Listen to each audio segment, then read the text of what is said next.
ప్రపంచాన్ని ఆకర్షించిన ఈ స్వామి అసలు ఎవరో తెలుసా?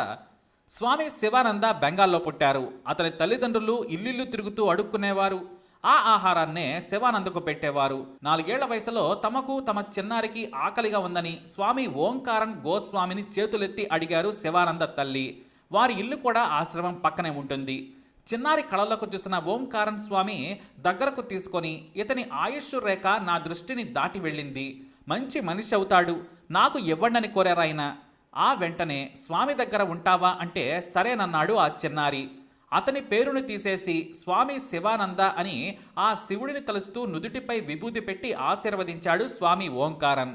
నాటి నుంచి స్వామి దగ్గరే ఆశ్రమంలో ఉన్నారు స్వామి శివానంద. 6 ఏళ్లు వచ్చే వరకు స్వామికి సేవలు చేసుకుంటూ ఉండేవారు చిన్నారి. అయితే ఓ రోజు స్వామి శివానందను, వెళ్ళి మీ అమ్మా నాన్న చెల్లిని ఒకసారి చూసిరా, మనం వారణాసికి వెళ్లే సమయం వచ్చిందని చెప్పారట స్వామి. సరిగ్గా